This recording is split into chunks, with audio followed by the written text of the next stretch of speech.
imagine. Waking up in the morning 5:30 as you are met by the eyes of that one person you despise the most as he smiles and says, "Rise and shine."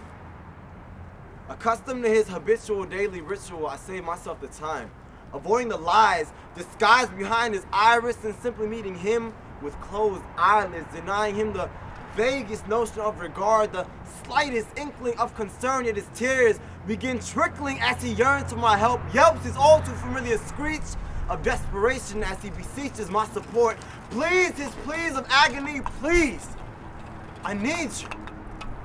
And it is in the sincerity of his voice that my soul leaves me no choice but to respond.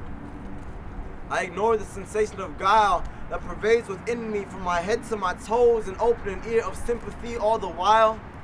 My eyes remain closed.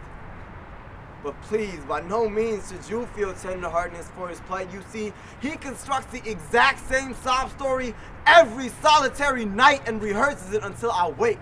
The poignancy of his contentions are backed by the buoyancy of his intentions. He's a master of duplicity. He lost his morality long ago and uses me simply for formality in his newfound publicity in which he so happily basks and asks me to fulfill the task of serving as his mask.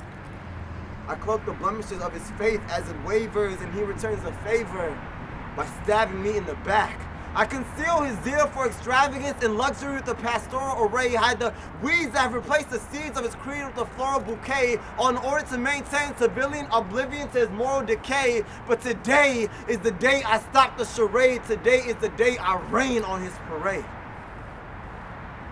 From this point forward, I abscond from the bonds that make him so fond of my facade. I renounce any ounce of the illusion that causes the confusion that is his mirage. I will no longer be the gauze on his flaws. Why? Because his aimlessness is matched only by his shamelessness. Because he acknowledges his faults and still persists, has the words of God embedded in his brain, yet still resists these words that provide the cure and answer to the cancer that is his apathy. These words that provide the urge to purge his soul of misdeeds, the surge that converge on his creed and diverge every adulterated part. These words that have yet to penetrate the calloused walls of his callous heart.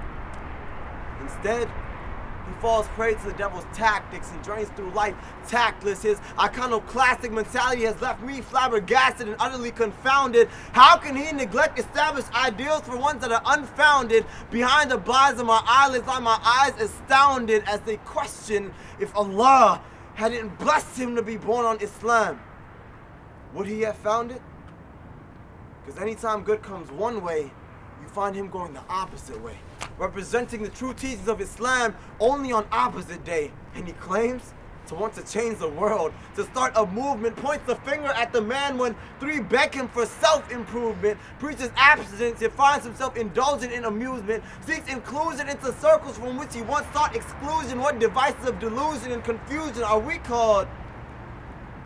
Humans. Yet as much as he loves to hate me, I hate to love him.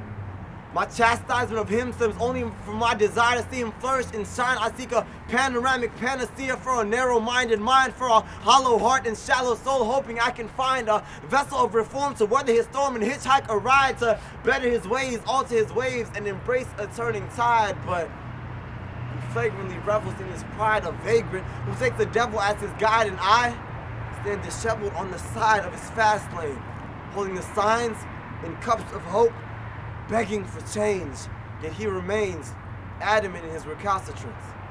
He can't shake the glow of the limelight, reassuring me that he'll change when the time's right. I find that he's beyond conceited. I feel that I've exhausted my every effort until all my energy is depleted, but they say if you can't beat them, join them. But who do you join when you're self-defeated?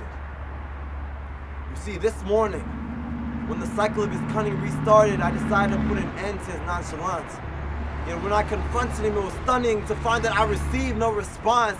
Enraged, I disengaged the restriction on my eyes and made myself a little clearer, and I wish I had it. Because nothing could assuage the pain I felt when I found myself gazing into a mirror.